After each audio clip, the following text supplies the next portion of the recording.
What's going on, everybody? It's your boy C-Zar with C-Zar Gets Crypto, and we are talking about Bitcoin Cash today. Shout out to the Dragon Riders in the House of the Dragon. We are in the red house today. The red dragon is flying or descending, however you want to look at it. Today we are down about 6.21%. Yesterday, my video that I made, I said that was a very long let me see.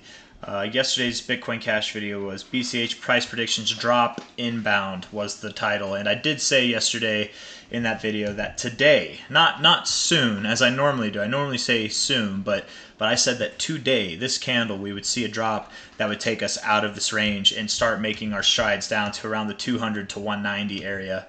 And it looks like we got that. And I'm just tooting my horn a little bit here because I feel like for the past couple weeks or so, I've been kind of accurate, right? I've called this overall down move, maybe not to a T, right? There were some upsides that I missed, but I did call this little pump.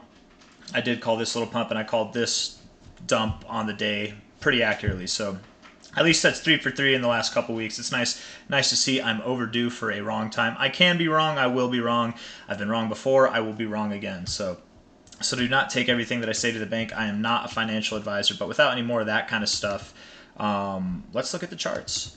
You know, the reason I've been saying that we are going to see, and what I also said in yesterday's video was that we are going to see a bigger move down than this one. If you treat this like a price range here, and then we had a move down, and you could look at this as kind of an overall price range here. I think that we are moving down right now, right? Similar, but I think this move in comparison to this move is going to be stronger than that move was. And the reason I say that is because we're going down and we're in the stronger parts of the RSI for the downside. We're actually right now, if we were to close today right now, we would actually be in the oversold zone. And that's when things start to get interesting, guys. That's when this descent that I have been waiting for quite some time could start to look more realistic. Now, we could, you know, as we have any time that we've broken out of a range, right? If we go back through here we were on this range, we broke out of it and then we moved sideways. We broke out of it and then we moved sideways. And could we have broken out of it now and then continue to move sideways? Sure.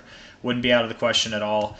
If we moved sideways from here, let's say we close the day at this current price and we move sideways, we could move slightly lower and present an opportunity for bullish divergence. And if we were to close the day here and then we moved sideways for a little bit like this and then close slightly lower, you know, that might mean that Bitcoin Cash does inevitably only drop to $200, and that's totally possible. That's totally fine. I'm willing to buy down there if things are looking bullish whenever we get down there. However, if we were to drop down here today, I would not be willing to buy personally. I still am under the interpretation that we're going to go to the 618.69 area. I say the 618 and 0.69 because that's what this is, 618, 69, right? That's the ratio, the retracement of this overall move from top to bottom or bottom to top, however you want to look at it. Technically from bottom to top. But let's see here. Let's see if we got anything that can kind of agree with that maybe. I don't know. If we take this top here to this bottom, the 1272 is at 196, right, which is kind of close to the 382 right here, right? They're actually pretty close to each other. It's not unheard of. It's not uncommon to wick below the 382, come back up and close above it. You know, you don't have to be precise with this line, but somewhere in that area. And I think this 1272, I do think this area has a chance of providing some turbulence on the way down, but we might just break straight through it. Who knows? We'll see whenever we get there. A very common thing to do, as I've said, if you've watched the videos, you've been on the channel, you've probably heard me say this a few times, but anytime we get into these deep extensions, a common place to find support, it's between the 1272 and the 0.886. And I say between, I mean more so on this line or on this line. So if we break this 1272, I would think that we would come all the way down to the 886. And then from there continue higher. That's actually very, very classic fib behavior. As is, you know, bouncing off the 1272. You know, depending if you get deeper extensions. Generally, if you reject the 1618, I would look for the 886. But you went up to the 1886, you actually went even through that. So you might not need to break below the 1272. You might not even touch the 1272, but we'll keep you posted on that as we kind of develop this movement down. You know, on a weekly basis, I want to say this does look somewhat like a bull flag, right? I'd say that it's got that kind of look to it. Up, and then you got your flagpole, and then here's your flag right here. We could maintain in this range for a little while, right? We could continue to build down in this range all the way down. Really, I mean, like we could really continue to do this for quite some time. But as we get longer, this will continue or begin to look less like a flag and more like just like an overall consolidation. But at the moment, it definitely, I think it definitely has that look. If we're on the daily perspective, not really so much. You know, it's a bit of a longer flag. But I guess, you know, I guess it depends. If you have it stretched out like this, if we're looking at it like this, it does look like the flag has outgrown the pole. But if you consolidate it like this, it looks more like a flag, more like a pole. So it's, I don't know, I guess to the perspective of the beholder goes the TA. I don't know, but I think it's safe to say that regardless of how you want to look at this thing, we are still in this range where we're having lower highs and we're having lower lows. And we haven't broken out of it. We are right now on the lower ends of this range. Well, I guess not quite, right? Let's see. We have a little bit of a ways to go to keep going down. And maybe this could be drawn like that. I don't know, something like that, more or less. Yeah. I don't know, maybe, let's see here. Something like that. We could go a little bit lower, bounce, you know, and again, that wouldn't be totally, and I say bounce, we might just move sideways. That wouldn't be totally out of the norm. We've been doing that. We move down, then we move sideways, then we move down, then we move sideways, then we move down, then we move sideways, and then now we're moving down.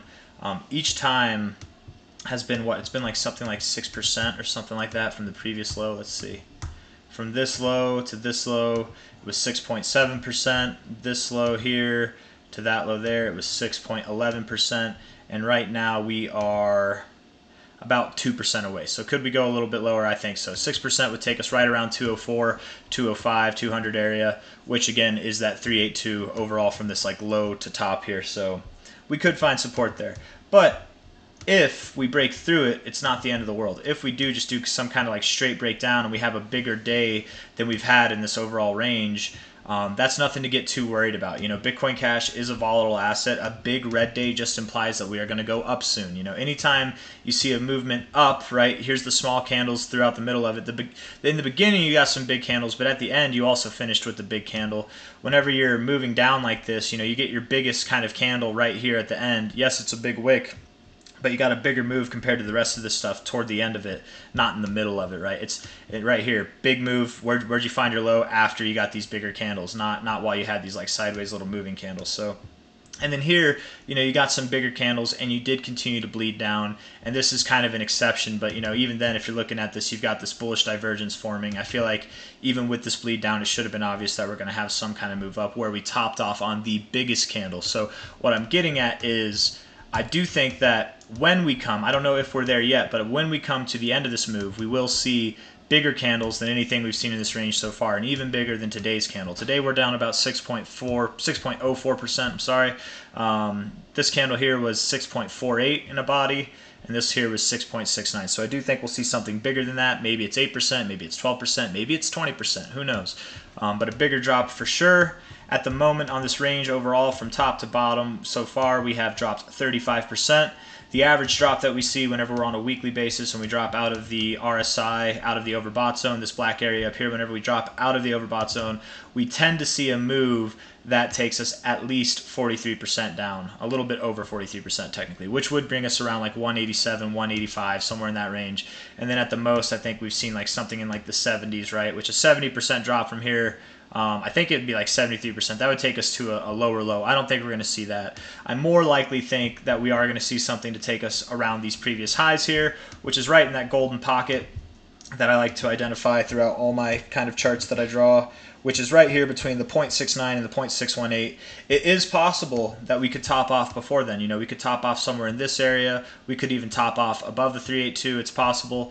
But more likely than not, I would say we're probably going to be somewhere around here to around here, which is a pretty big range. And I've got most of my buy orders set between these two lines right here, but between about 185 to 135 is what we're looking for. You know, that's, if you've been following the channel, you know that that's just the same old song and dance that I've been singing for a little bit. I don't know, man. There's other things that could like point to the downside too. Right, I was drawing this fib yesterday, and I've drawn it a few times, but from top to bottom, the 236 is down here at 174, which is right around the 0.5 area that Bitcoin Cash loves so much. You can see this line and this line line up perfectly with each other, and Bitcoin Cash really does like its 0.5 area If we go back in time, we can see, I don't know, here from top to bottom, you found, well, I guess here you went to that little golden pocket area, but you can see you found resistance on the 0.5 several times before, and then even found support on it afterwards. Here, you know, on a smaller range, let's just see top to bottom. Nah, I guess not as much significance on the 0.5. I don't know. I swear you do see significance on the 0.5, but let's see. Maybe this one. I think this is another 6.8, 618, 6.9. Yeah, right in that golden pocket. I don't know. I don't know where these 0.5s came from that I thought I saw, but let's see. Maybe I can find another example. Top to bottom here, right around there, right around the 0.5. Sure. This one's definitely deeper. I don't know. What about this one? This one's bigger. Right around that 0.5, just above it there. So I don't know, somewhere. I definitely do. I would expect that we break below $200. I did say yesterday, and I mean it today as well, that this is the move that, or it could be the move, but I'm kind of under the impression that this will be the move that takes us to around the 200 to 190 area. And the main reason for that is this oversold RSI. We are in a downtrend in the RSI. We can even continue to move down lower even if we were to break this downtrend, but at the moment, you know, we are firmly entrenched in this. We are in the oversold zone. We tend to get the biggest moves when we're in the oversold zone. So if we don't want to see further moves down, really what you'd want to do is bounce off here, and even then you're not out of the woodworks yet. You want to break above this kind of channel and really get a new high here, get above the 50. That's kind of the first steps in showing that we're done moving lower. So until then, my bias is to the downside. I do think that we're going lower. Let's see on the 4 hour. Let's go on the shorter term time frames. Yeah, man, we just got oversold. The last time that we got oversold, right, whenever we just got oversold from being overbought, was right here. And then what did we do? We continued to bleed down, bleed down, bleed down. And we had a lower low, slightly lower low, but still a lower low before moving upwards. And you built bullish divergence throughout all of that. You know, here you were moving up, you know, you got into your overbought area, you actually rejected it, and then whenever you first got into the oversold zone on the 4 hour, that was up here. If you bought whenever you first got in the oversold zone, you would have missed a good bit of the move down. If we go back over here, this time, however, you did get into the oversold zone and you bounced rather immediately afterwards. But I mean, all in all, you did give it back, and you didn't even get to the overbought zone. So, you know, it doesn't need to keep going lower. But I would say, I would say more often than not, you do see continuation once you get into the oversold zone. And I think that we're seeing the right kind of circumstances here. We're rejecting the overbought zone. Anytime that we're above the 50, it's just short-lived, man. It's not even this like bullish move did not produce much. This was just a lower high all in all. And I really do think that we are going to see some more dramatic price action over the coming days. Finally, things are getting exciting. So we'll see. Maybe we work our way down to the price areas I'm talking about within this range. But I kind of do expect that this bottom support line here that we have will break. I do expect that. And a lot of people will probably think it's the end of the world. Bitcoin Cash is going to zero. No, I don't think so. Below this line, below this purple line, sure, it can do that and still be healthy. That's still going to be, you know, looking at it from a macro perspective, still going to be a higher low, which we had right here. We had a low, slightly higher low here. This would be a dramatically higher low even with that much of a drop. So I'm not too worried about it. I don't think anybody should be. It's just a normal retracement. Bitcoin Cash is doing what it likes to do. And as I showed, you know, a few times, Bitcoin Cash does like that 0.618 to 0.69 area. Literally right in between here. So that's where I'm hoping for. That's where I'm expecting us to go. We very well could bottom before then, but I hope and think that there would be signs before that. So if I don't catch the exact bottom, I certainly will, you know, catch lower prices than we had up here. But at the moment, guys, I do think we're going lower. I think that's all I got to say. It's just more of the same old stuff. So if you like the video, leave a thumbs up, subscribe to see more, and I'll see you guys on the next one. Take care. Bye-bye. And I'll see you next Taco Tuesday.